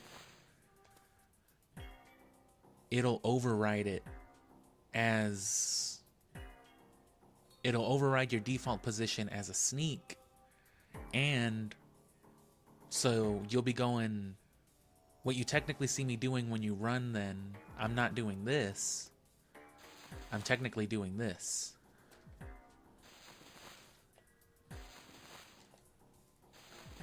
Which is different from doing this.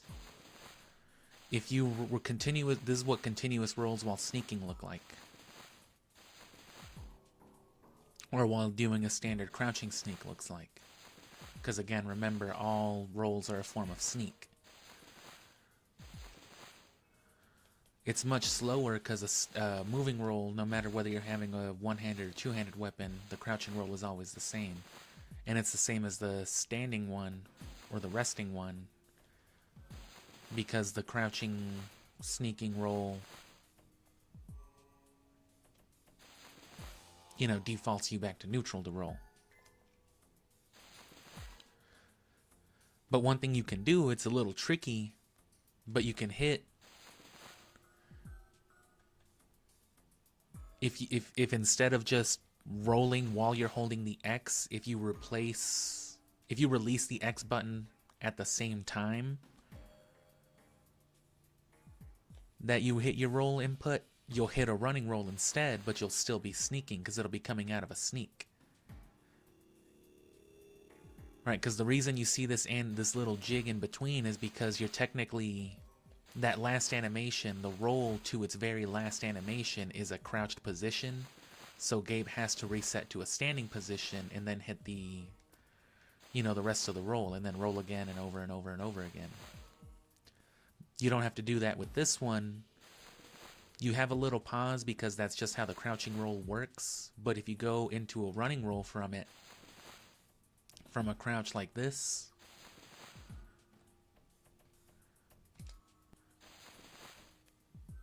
which you can see the difference, you don't get that frame in between because you're already crouching. You don't have to readjust. You're already at that lower axis or whatever. And it ends up being much faster than to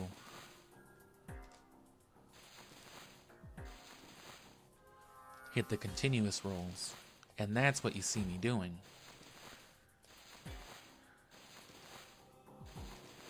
I'm sneaking in between. But see now, like a lot of old video games, Syphonfilter does this weird thing where it sort of cues inputs the game, and the inputs and the reactions between them, I guess, can only get so intricate and so fast in this era. So if you can time it then to where you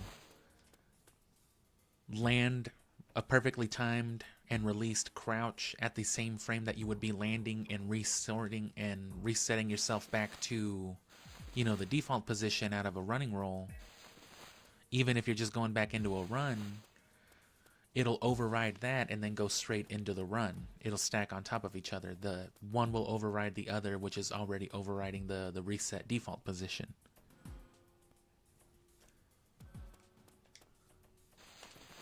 Which, if you do it right, you'll see a harder lag at the end of the roll as opposed to the start of the run. Right? Instead of seeing Gabe hit a little jig as he's standing, you'll see him just linger. You'll see him hold on that final frame of the roll for just like, again, like an additional frame. You have to really be looking for it. You have to really be able to notice it. But if you see him linger on that, you know you did it right, and then you'll go straight into a snappier run. Because you lose literally that frame per whatever microsecond worth of time every time you do a roll like that. So spamming the continuous roll can actually slow you down a lot. If you're doing this a lot throughout the game, that can cost you, by the end of the speedrun, I wouldn't be surprised if it cost you a couple of seconds just in those micro, you know, slowdowns, micro lags. But it's easily overridden with that X input, and that's what you would call a Hawaiian roll. It's most noticeable, most notable, and most usable in a drop. Because if you do it right, you may already know, even as a more casual player, that you can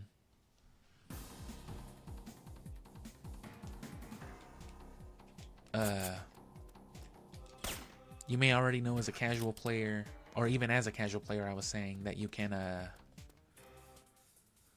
override landing lag from a box or something with a roll. But even so, you'll still always have the lag from the roll, you know, getting back up, which is far better than the landing lag of like just landing hard from a high surface. But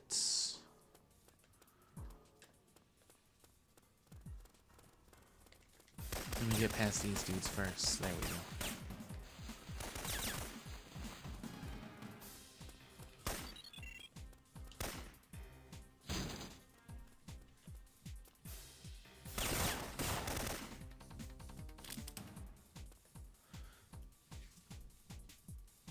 But yeah, you can override landing lag just like that, you know, as you may already know, but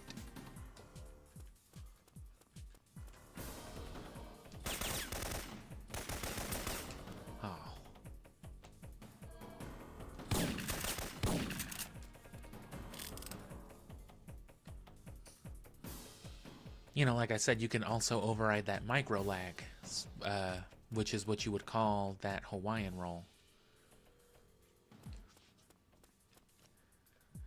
And because it's resetting you back to that position, you can go back into a running roll again, because again, it's technically reading you as this in between frames, not as this. or not as standing or running, but as a sneaking movement. But since it's only for that frame, which, you know, it's going to slow you down that frame anyway, you're not technically in movement. This one's like a frame faster because it doesn't have to stand you up. You know what I mean? It just forces you, right? It glitches you up instead of having you stand up or something.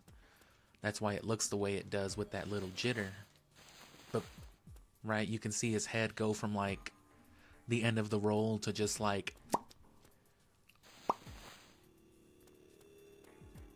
When it goes to, whenever you have it go to this instead, which you can just do by crouching out of a running roll, you know, there's no lag in between going from this axis to the other. It takes one frame, I'm assuming, to snap you into whatever position you need to get into, and then it takes another frame, if necessary, to stand you up or crouch you or get you whatever in. Which, if you're already going from a roll into a crouch, you save it that frame because you don't have to go, you know what I'm saying? It doesn't have to stand you back up. It just has to reposition you. And then if you go right into another running roll, because again, you can do this. If you override the crouch input with the running roll instead of stacking it on top of it, it won't ever detect running movement.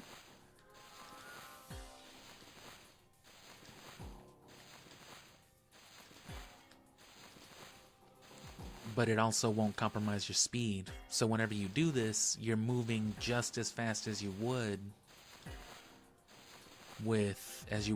just running. And another thing too, because weapon toggling overrides lag, if you've never noticed, stairs will generate a little bit of drag for your general movement, and it applies to your roll as well.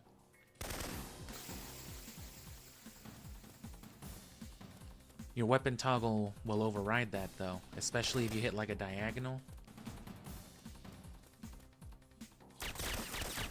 I hate all the respawns on this stage. It makes it hard to explore or do anything. Not that you ever really should, but I guess if you fuck up, they probably do plan on you fucking up and like, oh man, I didn't kill a scientist. That did happen to me during a run. You know, even knowing where they all should be, I still messed it up. But yeah, all that stuff is like real critical to overall play. And it's the thing that enables me to blow past that one guard with Fagin a little bit faster. That's why you don't see me do the little... Because a lot of people, you'll see them do their little run, a crouch, and then back into a run or something like that. Which is fine, but by comparison, I tend to just blow past it like this. Without ever needing to stop or, you know, do anything about it. Which I think is not only easier, but it's faster. And it also enables me to get through most of that bunker stage very, very, very fast, about as fast as you would normally, but it allows me to do it without being detected, because I'm doing this throughout the whole stage. Not even the whole stage, just the parts where there's critical NPCs that will hear me at certain points, which is only like, you know, the very beginning. It's only, you know, right next to the first tanker. And yeah, let me just run that real quick. This stage is a perfect example of the usefulness of these subtle rolling dynamics. I've discovered why every mission in this investigation has been compromised. Check. And of course, like I was explaining earlier, one-handed, two-handed makes a difference, so that's a big part of the reason why I'm always palette swapping. And then this would be what you call a cinnamon roll, which is one of those fast sneaking rolls, a Hawaiian roll into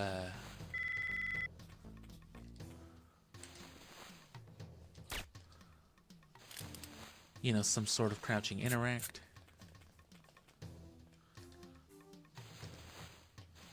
And there's your dog roll.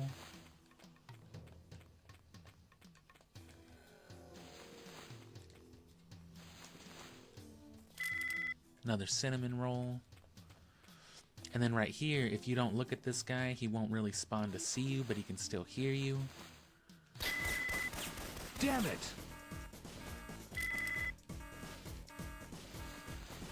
And see, normally you should be able to sneak past that, and if you do things this way, again, don't look at the guy on the other side of this fence, and then hug the wall so that he doesn't spawn later.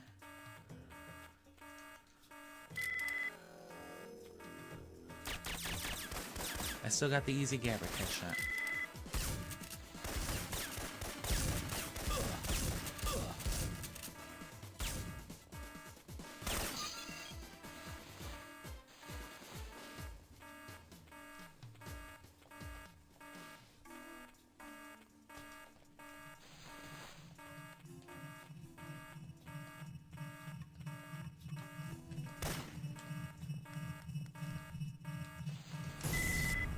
I found the power to the motion sensors. I'm heading over to the bunkers now. That's the last explosive. I'll trigger the timer once I'm on the roof and it disables their radar. Copy.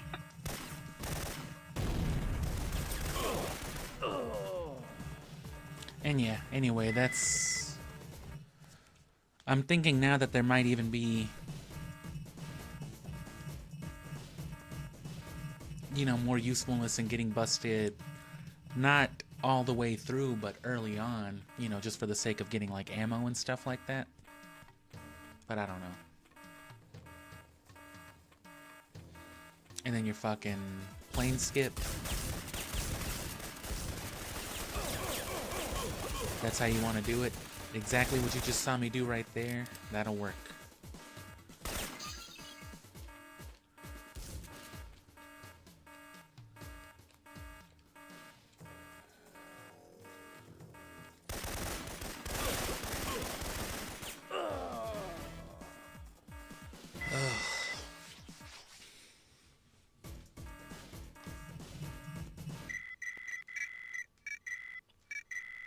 It's not impossible to, I mean, it's very, very possible to sneak all the way through, but to do it quickly,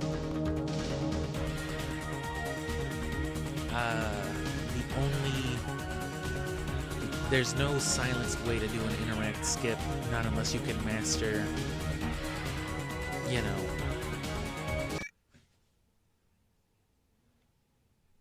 the single fire interact skip. When does the operation begin? Our intelligence within... Right.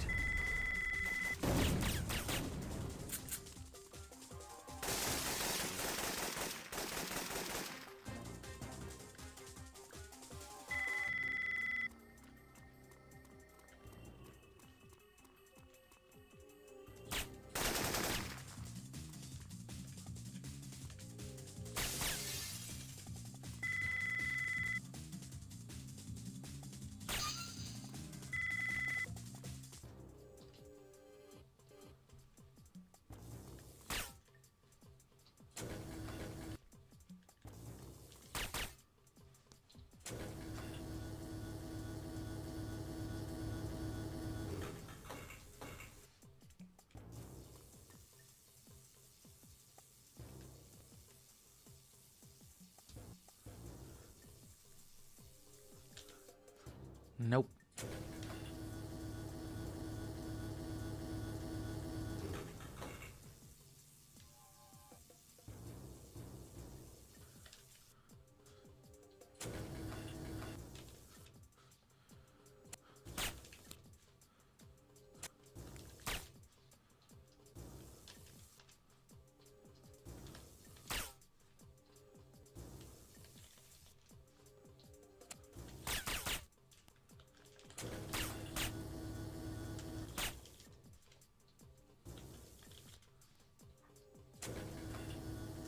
See what I mean? It's...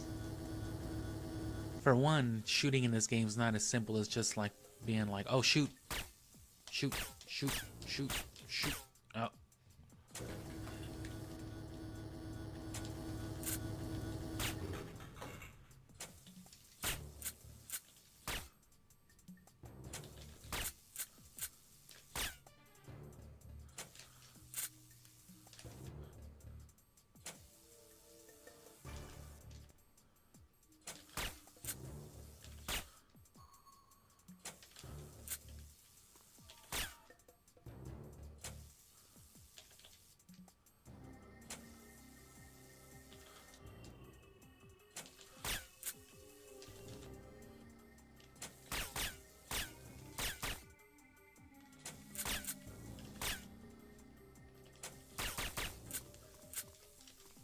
I need to learn how to program a bot that can try to do it for me.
Yeah, no, there's nothing you can do about that. And I know there's a way to trigger elevators too, but I don't know. I'll figure all that out hopefully someday.